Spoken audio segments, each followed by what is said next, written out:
6-second difference between the game and shot clocks. End of the third quarter. Rockets down 5. Alston off the McGrady screen. T-Mac on Ronnie Price with 6 seconds to shoot. McGrady short with it. Now 8 of 24 from the field. Utah ball, 5 seconds to go in the period. Here's Price for 3 over McGrady. And rebounded by Hayes. That ends the third quarter. An 11-point swing over the final 7 minutes and 30 seconds of that period. Looked for a while like Utah was going to run away with this thing, but Houston back within 5. Jerry Sloan will talk with our Heather Cox when we return to Salt Lake City. Will it be Houston tying this series at 2, or Utah rather taking a 3-1 lead? Fourth quarter coming up.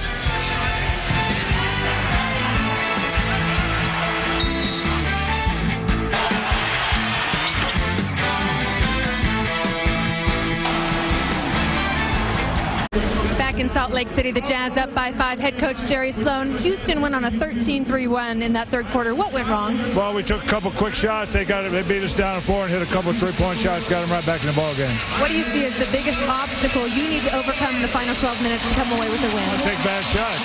We got to try to execute properly. Otherwise, we get ourselves in trouble. Thanks so much, coach.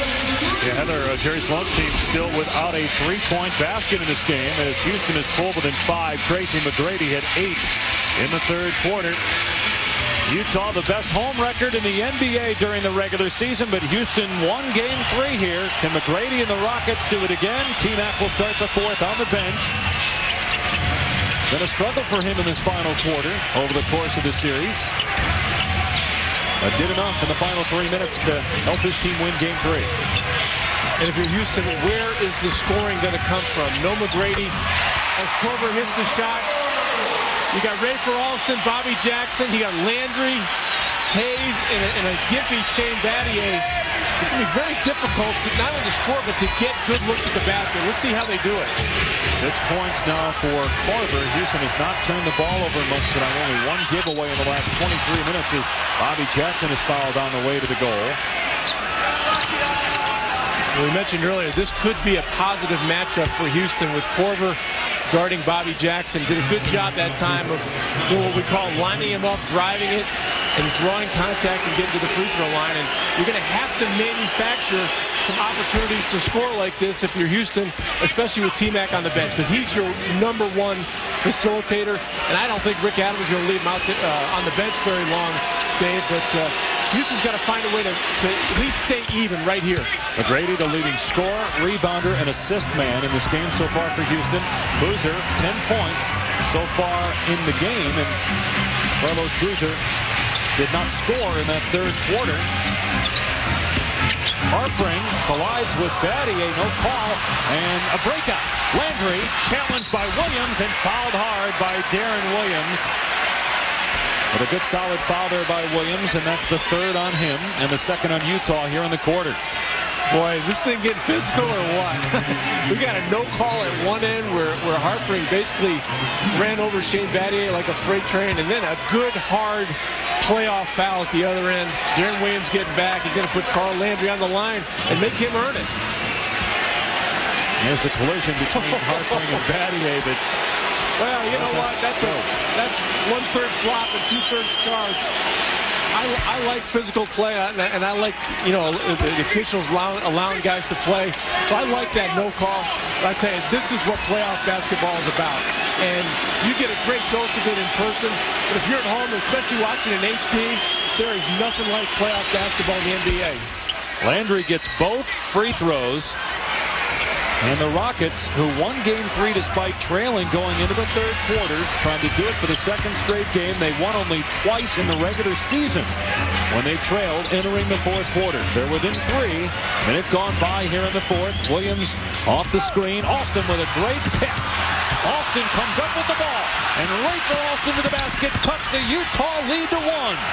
And now they're +4 with Tracy McGrady sitting on the bench to start the fourth quarter. And Rick Adams is going to try to get him to the 9-minute mark when we have the next timeout, rest him through the timeout and get him back. If this group keeps going like this, he may buy him some more rest. How many people thought this was going to be a sweep as Williams scores after Utah won the first 2 games in Houston, but the Rockets have played a great second half to get within 3 after winning Game 3 on Thursday. Landry's been a big reason why Houston's been able to get back in this series. He'll go back to the line as he's pushed.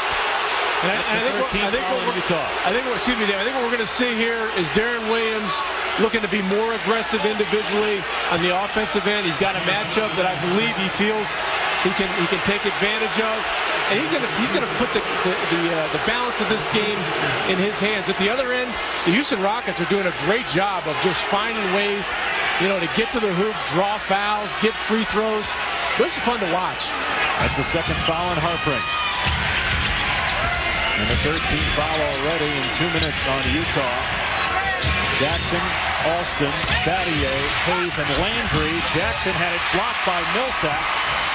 Williams, Millsap, Korver, Okur, and Harpring. Okur on the drive. And again, no Carlos Boozer on the floor. He's not scored in the second half. Williams so strong and quick, blows by 2 defenders and gets to the rim. Yeah, and here we go. We're going to see a lot more of Darren Williams with the ball, looking to make plays down the stretch. Now the leading scorer for the Jazz with those 13 points. All 5 starters for Utah in double figures. Very balanced scoring night for them.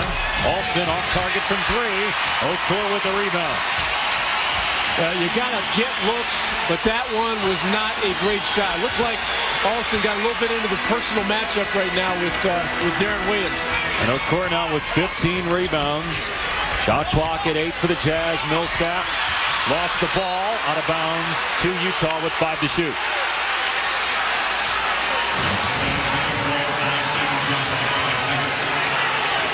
Darren Williams, a little Allen Iverson-ish, looking like he's coming up to take the shot, able to change direction, get by his guy.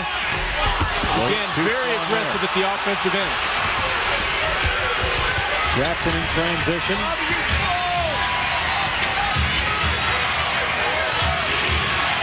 Houston down 5 under 9 to play. McGrady getting a good rest on the bench for the Rockets. Jackson with a pull-up way off the mark. And Millsap the long rebound.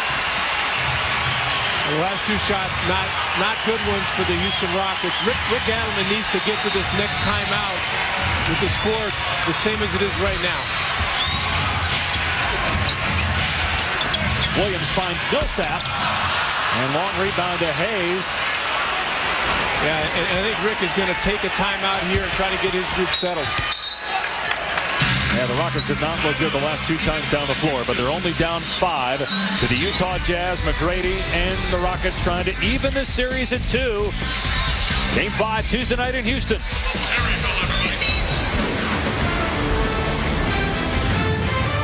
1. Coverage begins with GMC NBA Countdown, 12:30 Eastern. Then tomorrow night, Sunday Night Baseball on ESPN, presented by Taco Bell at 8 Eastern time with the Angels and Tigers. Monday night at 7 Eastern, it's the Yankees and the Indians, followed by baseball tonight at 10 Eastern time. Great weekend of sports on the floor on the diamond. The NFL draft continues tomorrow. Tracy McGrady stripped on the floor for the first time in the 4th quarter. Got it taken away by Harpring. And Boozer back on the floor for Utah as well. Jazz lead by 5, trying to go up 3-1 in this best-of-7 first-round series. Here's Boozer. His first points of the second half. Utah by 7. On a very difficult shot that was well contested by Chuck Hayes. You don't see many shots going that high in the air, Dave, and going in the basket. In fact, that's his first field goal since 5 minutes remaining in the first quarter. Here's McGrady. Foul first. Offensive foul, no basket. Chuck Hayes commits his second personal. And Harpring has made 2 tremendous impact defensive plays in the last 2 defensive possessions for the Jazz. The strip on McGrady last time down, and this time able to draw the illegal screen foul and give his team possession of the ball. And Utah scored the last 6 points after Houston cut it to 1, 68-67. Here's Williams with 13 points to lead the Jazz. Korver from the corner. In and out. Okur there with the offensive rebound. Porter lost it out of bounds. It'll go to Houston. Oh, and Houston is dodging bullets. That three-point shot in and out, and then Okur with a little dish. Korver would have had a layup. Meanwhile, 5 straight empty trips for Houston after cutting the Utah lead to 1. And Scola goes down, and they do get Harpring here for the foul. That's his 3rd and the 4th on Utah here in the quarter. Well, I think if Jeff Van Gundy was here right now, he'd say that Scola belonged in a flop-off with a few other guys in this league. But you got to love the way this guy plays. I mean, he looks for contact. Yeah, he flops sometimes. He takes charges. But, I mean, this guy plays with unbelievable grit and heart. Well, the hair's a little bit deceiving, right? Certainly with Anderson Varejao, he's a flopper too, but the hair makes it even more volatile on those flops. McGrady comes up with a loose ball. Jackson did get it off. He can't hit it, though. Boozer battling with Scola, and a foul called on Scola. That's his 5th. And again, this is a tough call. He's in there fighting for the ball. And Scola has great hands, and he has the ability at times to look like he's going over the back of the defender and committing a foul, and yet making a clean play on the ball. So, well, this is a tough play. Yeah, maybe a little contact across the arm. But I'll tell you what, I'd like to see that one let go. Well, there have been a handful of those in the 4th quarter you might rather see let go in a physical game, a physical series. Still a lot of time left, but Utah turns it over there. 2nd straight possession in which the Jazz have turned it over. And just when you think Utah's going to make a run, they struggle to execute. Something Jerry Sloan said was a big issue in that 3rd quarter as Shane Battier gets ready to check into the next ball. You know, this Houston team somehow has kept Utah just enough out of whack to stay in games. And part of it is, I think, the genius of Rick Adelman. His team has a great pulse on how to play this team and hang around. Alston with a quick shot, no passes on that possession. Almost 5 minutes now without a point for Houston after cutting the Utah lead to 1. Midway through the 4th, Jazz by 7. Korver off the bounce. Kyle Korver for 2.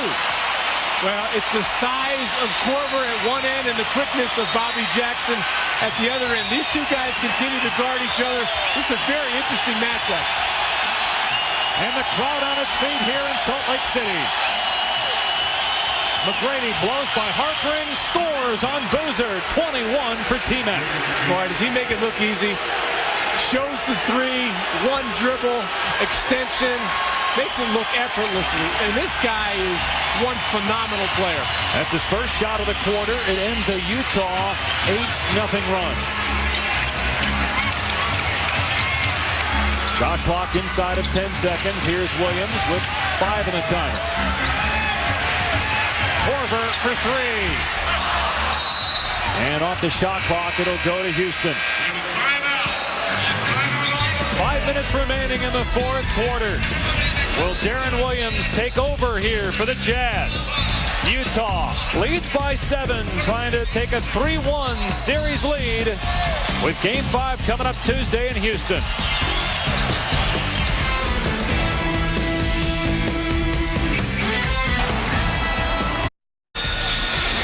Dikembe Mutombo very charitable. McGrady and the Rockets trailing Houston by 7, and Tracy McGrady struggled in games 1 and 2 in the 4th quarter with 1 point, 0 for 7 field goals, and finally caught fire in the final 3 minutes of the 4th in Game 3 when he scored all 7 of those points to give Houston the victory. Well, he's got the 1 field goal so far, Dave. He sat out the first 3 minutes of this quarter, and this play is obviously going to involve him. Great job of drawing the foul on Harper. That's his 4th, and that now puts Houston at the line for the final 5 minutes. 15 foul on Utah. Rockets tonight are shooting 74% at the free throw line. And really, if you look at this game right now, you've got Utah with 5 guys between 11 and 13 points. And Houston's got 2 guys in double figures. McGrady with 22 points now after that free throw, and Rafer Alston with 12. So can Houston hang in and overcome the balance of Utah? And the other thing to mention here down the stretch, Mehmet Okur has a great knack for finding open 3-point shots in the 4th quarters of games and hitting them. So the Rockets got to know where he is. Oh, Hayes with the rebound, and then he threw it away. And of course, no Yao Ming for the Houston Rockets.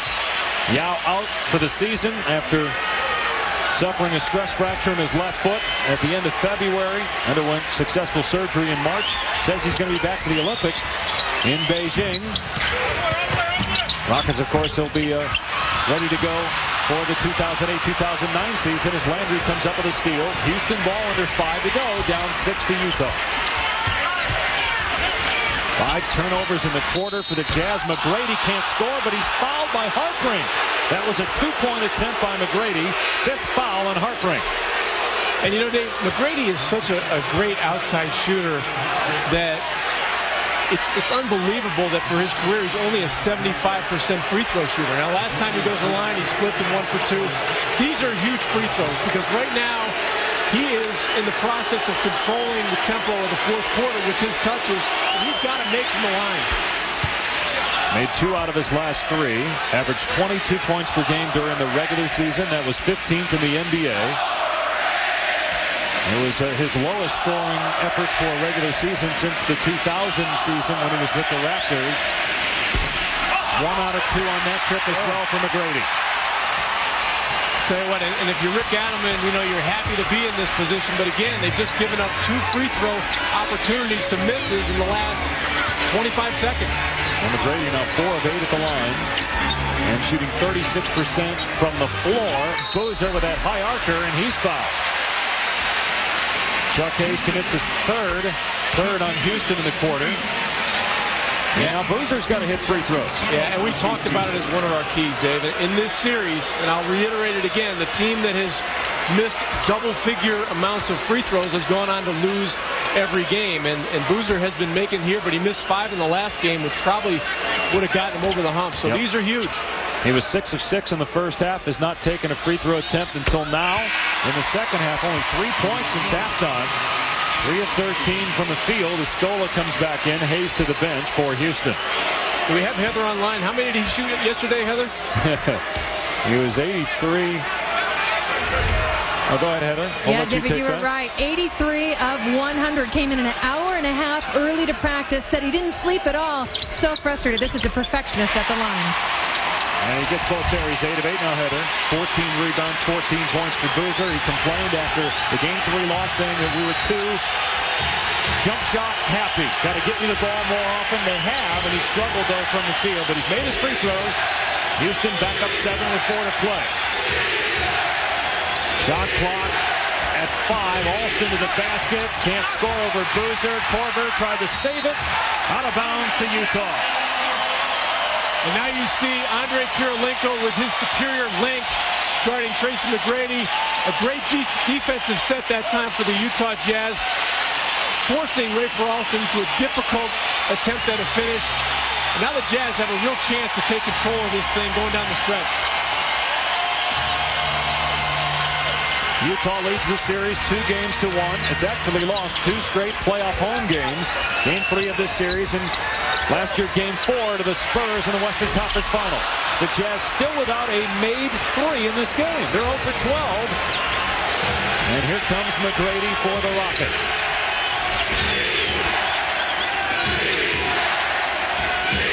Korver picks up T-Mac. 10 to shoot. McGrady off his foot. McGrady on the baseline finds Landry. Great move by Carl Landry, the rookie out of Purdue. McGrady may have gotten away with a double dribble. Jerry Sloan was going crazy. And Landry, you talk about making something out of nothing. What a finish.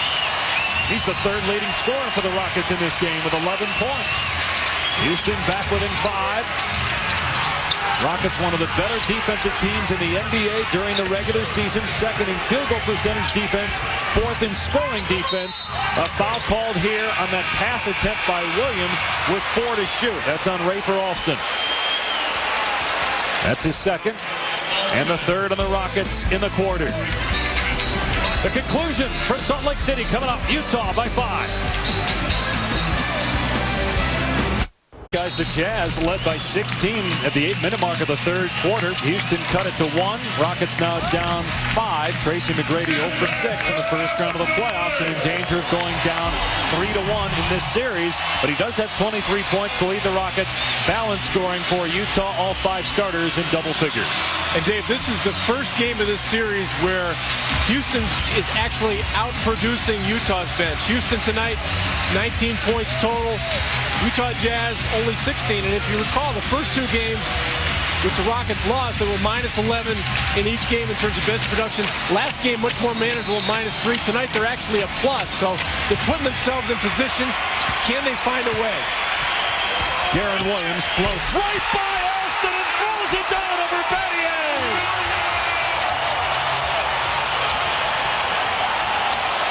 Well, you talk about putting your stamp on a game. Wow. A permanent one. Kirilenko with the great defensive play. And how about out of a timeout, no less? Deron Williams just blows by Alston and stuffs it through. Utah by 7. And they clear it out for Williams again on Alston. And he gets past him again and scores again. Well, we had a hunch down the stretch that Deron Williams was going to put the fate of this game in his hands, and he has done that. Alston can't answer. Landry there again. Blocked by Korver.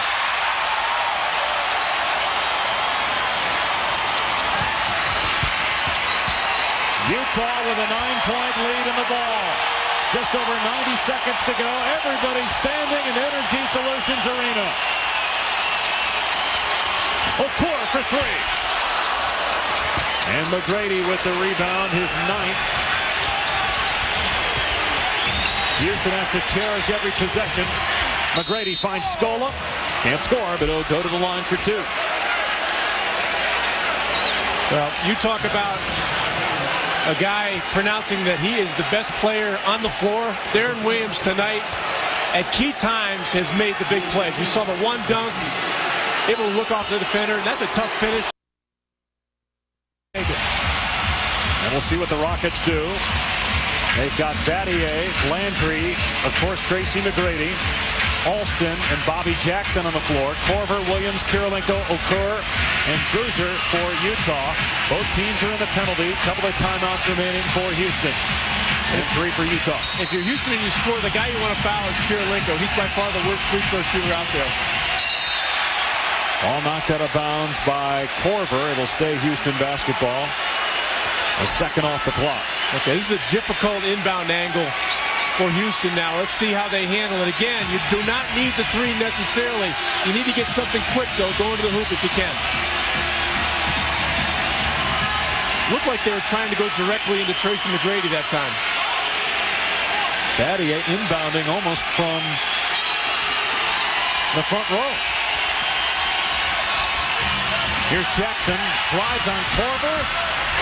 He blew the layup, but Landry throws it down to get Houston within 2. Under 8 seconds to go. Inbound to Williams, and he's fouled by Alston, and Williams is shaken up. But how about Landry after Jackson blows the layup? 13 now for Carl Landry with the game-saving block at the end of Game 3 to win it for the Rockets. Well, again, here is the quick catch, the drive. We've been talking about the quickness advantage that Bobby Jackson has on Korver all night. That's probably an offensive interference call. Yeah. If you're Houston, you know, you have a fighting chance here. Now, Deron Williams, 5 for 6 tonight. Not a great free throw shooter percentage-wise. If he misses one, you're right in it. Shot 80% during the regular season, but 68% in the postseason. Houston has 2 timeouts remaining. If they get the rebound off a miss, or if Williams makes it, it's a 1-possession game.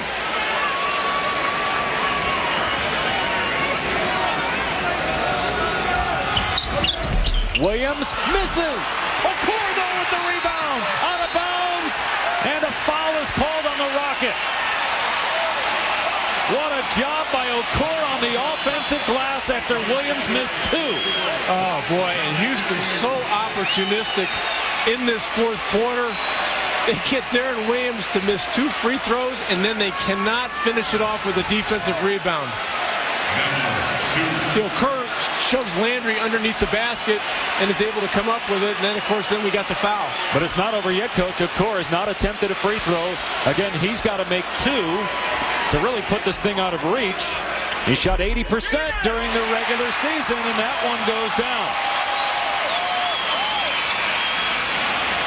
Chuck Hayes comes back in, replacing Jackson. Okor with 13 points, 17 rebounds, one short of a career playoff high and a huge board off that foul shot attempt by Williams. And a good move by Rick Adelman to get Chuck Hayes in for Jackson for rebounding purposes in case this is a miss. Okor hits them both. It's a 4-point lead for Utah. Timeout Rockets.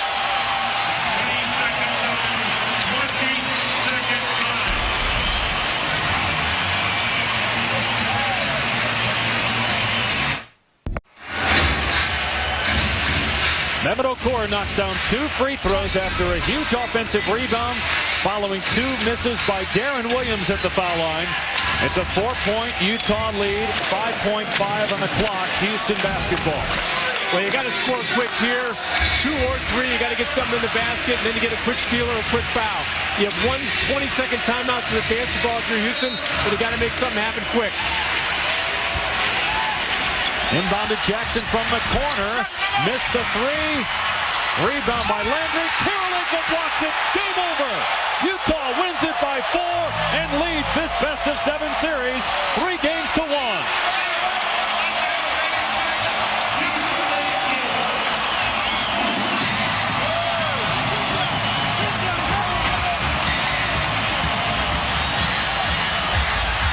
Houston wins game 3. Plays a terrific second half here in game 4. But the Utah Jazz hang on to win, lead 3-1, and Heather Cox is standing by with Darren Williams. Darren, I've got to ask, you going to buy Mehmet Okor dinner after getting that board off your miss? Saving me, man. Saved my life, you know. That's what teammates do, pick me up. But you're still competing with LeBron James for fourth quarter heroics. 8 fourth quarter points. How'd you crank it up a notch late? Man, we just needed this game bad. And I struggled scoring the ball, you know, for the first 3 quarters, and I just want to take it upon myself to try to close out the win for us. This team was 0 for 13 from three-point line. If I had told you that you guys wouldn't make 1 3-pointer in this game, would you believe that you would win? It finally caught up with us. We've been hitting lights out for the past couple weeks, so it's one time we cooled off a little bit. How does a 3-1 lead in this series help confidence for you as this team? It definitely helps. You know, we felt disappointed that we let the last game slip away, and we were able to get it back and you know, not let them get home court advantage back. Now we've got to go down there and close it out. Congratulations on the win. Good luck in Houston. 17 points for Darren Williams, including this emphatic jam after getting by Alston. Meanwhile, only 1 field goal attempt in the 4th quarter for Tracy McGrady. He and the Rockets down 3 games to 1. 86-82. Utah beats the Rockets. Next on ESPN at SportsCenter. For more on this game, we'll be on ESPN News in just a moment to wrap things up. This has been a presentation of ESPN, the worldwide leader in sports. For Rick Carlisle, Heather Cox, and our entire ESPN crew, I'm Dave Pasch. So long from Salt Lake City. Utah beats Houston 86-82 and takes a 3-1 series lead. Now we go to SportsCenter.